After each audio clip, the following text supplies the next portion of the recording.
오늘은 여로보암 2세에게 베푸신 긍휼, 여로보암 2세에게 베푸신 긍휼이란 제목으로 말씀을 상고합니다.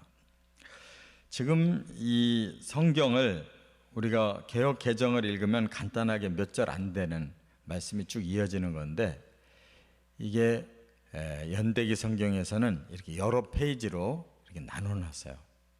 왜냐하면 이 여로보암의 시대에 굉장히 중요한 일들이 많이 일어납니다. 그런데 그 여로보암 2세에 대해서는 또 짧게 열왕기하 14장 23절부터 29절 외에는 없어요. 그 사이에 일은 많이 벌어지고, 그러니까 연대기 성경은 그거를 쪼개서 그 사이에 많은 것들을 집어넣을 수밖에 없는 건데, 뭐가 있느냐 하면 바로 우리가 잘 아는 요나서가 그 시대에 쓰여지고 있어요. 요나서. 그 다음에 또 호세아서가 그 시대에 쓰여지고 있고, 아모스서가 그 시대에 쓰여지고 있어요. 지난번에 우리가 요엘서가 최초의 선지서인데 그 요아스 시대에 쓰여졌다 그랬죠. 왜냐하면 북도 남도 개혁이 막 일어난 상태였기 때문에 하나님이 놀라운 구원 메시지를 처음으로 서신으로 선지서로 주셨다 그랬는데, 지금 이 여로보암 2세 시대는 또 뭐가 중요하냐면 북이스라엘이 이대로 가면 곧 망할 상황이에요. 예후가 개혁을 일으켜서 지금 그 밑으로 3대가 내려왔어요. 예후왕이 북이스라엘의 10대인데 5대까지 내려가게 하겠다고 하나님이 약속했거든요. 10대 예후, 11대 여호아하스, 또 12대 요하스, 지금 13대 여로보암 2세가 왔어요. 근데 이 사람이 41년 동안이나 재위를 하니까 그 기간이 길면서 그 시대가 아주 마지막 기회, 이스라엘이 살아날 마지막 기회인데 이 사람이 악한 거예요. 그래서 하나님이 특별 케이스로 이 사람에게 지금 긍휼을 베풀고 있는 거예요. 새 선지자를 보내가지고 시대를 변화시키려고 하신 거예요. 그런데도 안 돼서 결국 스가랴라고 하는 5번째 예후의 자손이 잠깐 반년 동안 왕노릇하고 쿠데타가 일어나서 그 예후의 집안이 왕조가 끊겨요. 그러고 나서 이제 30년 후에 아수르 나라에게 완전히 멸망당하는데, 그 30년 동안에 막 5명의 왕이 계속 바뀌는 거예요. 지리멸렬하다 끝나버려요. 그러니까 마지막 기회가 이 여로보암 2세인 거예요, 지금.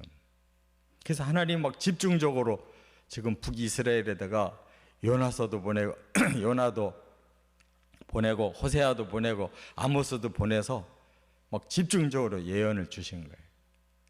개혁시키려고. 근데 결과적으로는 긍휼을 베풀었어도 안 됐다는 거. 그 남유다는 그 시대에 히스기야라는 사람이 있었거든요. 히스기야는 다윗 이래로 다윗과 같이 하나님께 인정받은 사람이에요. 최고로. 그래서 그 아수르의 공격에서 북이스라엘 멸망했는데 남유다는 살아난 거예요. 히스기야 그 믿음 보시고 하나님이 기적을 일으켜서 남유다를 건져내신 거예요. 그러니까 이 상황이 얼마나 중요한가를 알 수 있겠죠. 그래서 참 인물이 한 사람만 있어도 그 시대를 살린다는 거예요. 인물이 한 사람만 있어도. 근데 그 한 사람도 없어서 북이스라엘이 망한 거예요. 아브라함이 소돔과 고모라 성에 사는 롯을 구원해내려고 그랬잖아요. 근데 간구하기를 마지막에 10명의 의인만 있어도 하나님 구원하시겠습니까? 그러니까 10명만 있어도 하겠대요.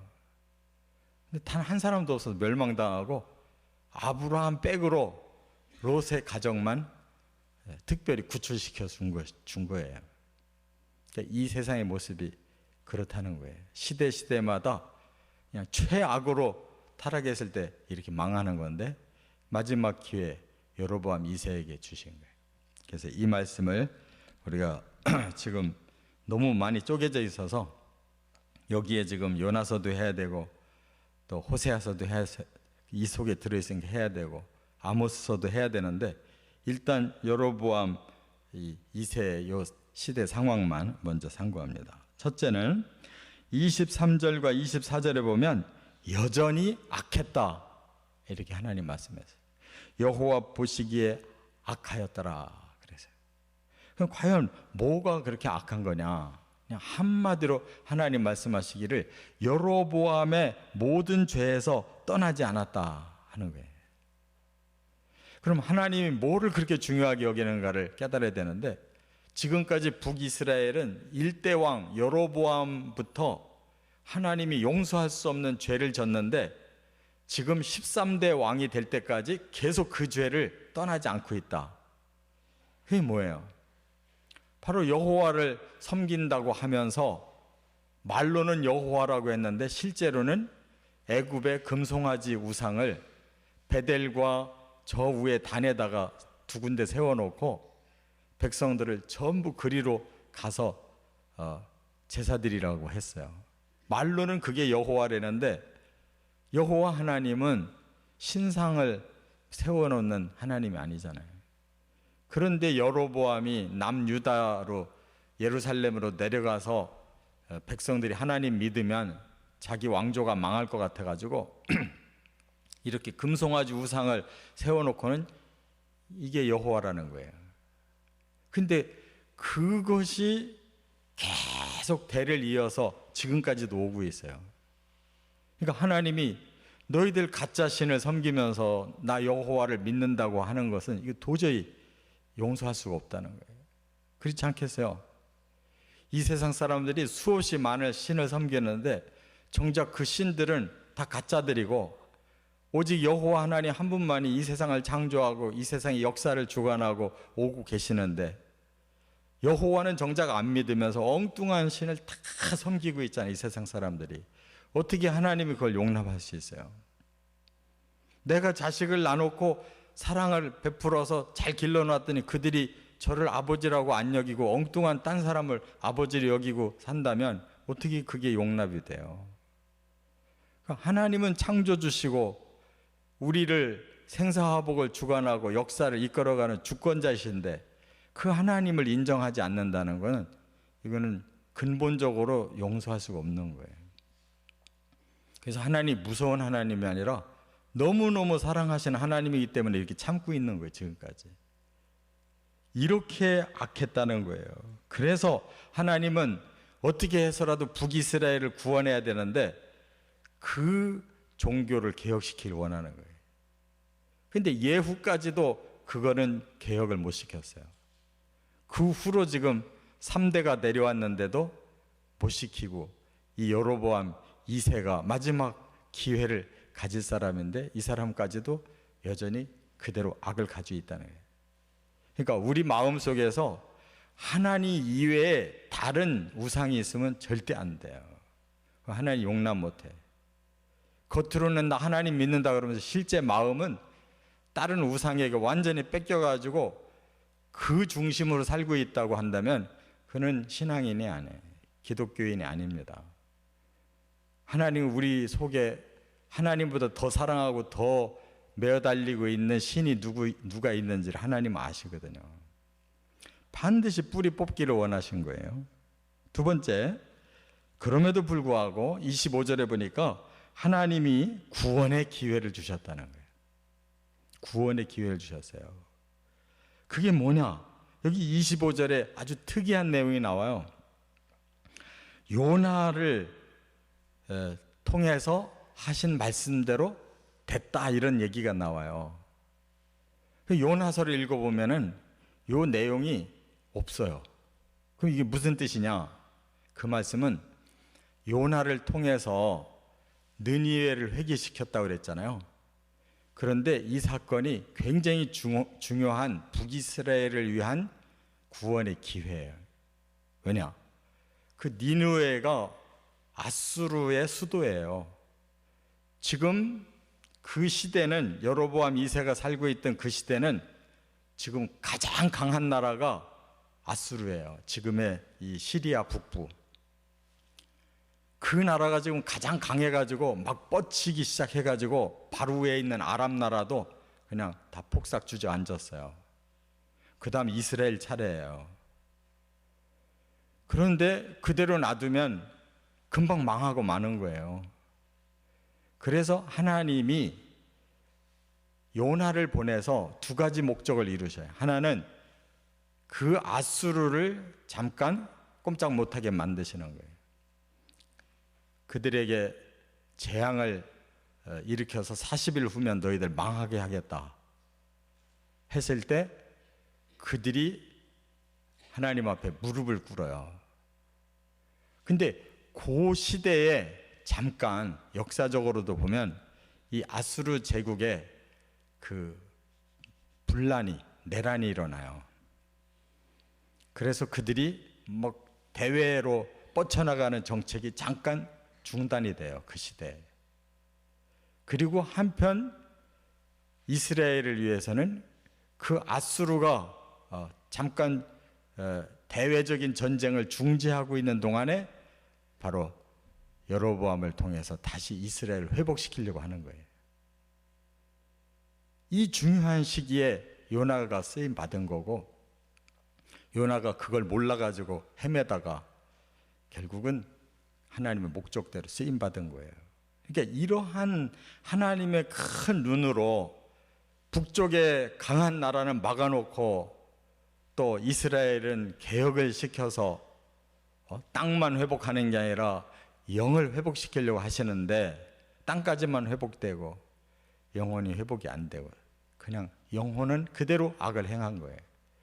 그래서 30년 후에 망한 거예요. 그러니까 이 시대가 여로보암 2세가 죽을 때가 BC 752년인데 딱 30년 후인 722년에 북이스라엘이 멸망해 버렸어요. 이게 구원의 기회라는 거예요. 그래서 하나님이 요나서를 요 속에다 집어넣은 거예요. 기회 주실 때 깨닫고 돌아와야지 그 기회 놓치면 끝난다는 걸 깨달으시기 바랍니다.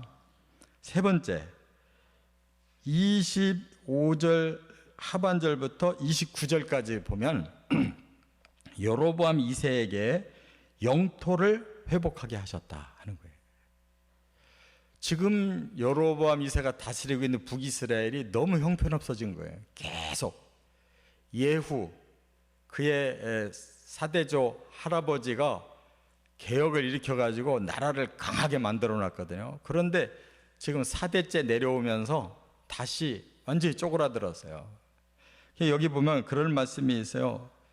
이스라엘의 고난이 심하여 매인자도 없고 노인자도 없고 도와줄 자도 없다 그랬어요. 그 말은 뭐냐면 이스라엘이 너무 약해가지고 종들이나 고관들이나 그 누구도 제대로 된 자들이 하나도 없다는 거예요. 그러나 하나님이 이스라엘의 이름을 없애겠다고 하신 적이 없기 때문에 그들을 하나님 도와주셨다 이렇게 말씀해요. 이 말은 무슨 뜻인가 하면 하나님이 선민으로 삼은 사람은 결코 선민을 없애지 않는다 그 뜻이에요. 그래서 지금 이스라엘 나라가 지금까지 있는 거예요. 그들이 행한 일은 너무 악한데 하나님이 쓰겠다고 약속을 해놨기 때문에 아브라함, 이삭, 야곱에게 그 약속을 해놨기 때문에 그 피를 타고 난 선민은 지금까지 남아 있는 거예요. 마지막 쓰임 받을 때까지. 그래서 북이스라엘을 없애지 않으려고 오히려 영토를 회복하는 기회를 주셨는데 어떻게? 아수르를 막아놓으니까 그 밑에 아람은 완전히 쪼그라들어 있잖아요. 자기 이스라엘 바로 위에 있는 아람을 그냥 쳐서 뺏겼던 영토를 다 회복시켰어요. 그래가지고 하맛 어기로부터 아라바 바다가 사해를 말해요. 하맛 어귀 그러면 지금의 시리아와 이스라엘의 국경지대 헬몬산 지역까지 거기까지를 의미하는 거예요. 다 영토 회복했다는 거예요. 이렇게 기회가 지금 주어져 있어요. 그러면 어떻게 해야 되겠어요? 마지막으로 하나님께 돌아와야지. 대종교개혁이 일어나야지. 이 금송아지 하나님 아니다. 우리가 그동안 속아서 잘못 왔다. 이제 이거 치워버리고 우리 율법의 말씀대로 여호와 하나님만 우리가 믿어야 된다. 이렇게 돌아왔으면 그들이 살아나는 거예요. 근데 아무도 그런 사람이 없이 그냥 30년 지나가서 끝장난 거예요. 그러니까 우리가 이렇게 별것 아닌 말씀처럼 들려도 이것이 그 시대를 지금 살리는 마지막 말씀이에요. 지금 우리나라도 마찬가지입니다. 지금 일어서느냐 거꾸러지느냐 둘 중에 하나의 중요한 기로에 있어요. 제대로 하나님의 섭리를 볼 줄 알아야 돼요. 바로 눈앞에 있는 이해타산 지금 따질 일이 아니고, 북한을 하나님 앞에 돌아오게 해야 되잖아요. 그거보다 더 중요한 일이 뭐가 있어요? 뭐 정권이니 뭐 경제니 뭐니 다 따져도 사람 구원하는 일이 우선 아니에요? 북한이 얼마나 예수 잘 믿던 나라인데 그렇게 지금 쫄딱 망해 있는데 다시 우리가 북한을 다시 하나님 앞에 돌아오게 해야 이 민족이 소망이 있는 거 아니에요? 뭐가 가장 우선순위가 있는지를 깨달으시고 하나님 앞에 충성을 다하는 저와 여러분 되시기를 주의 이름으로 축원합니다.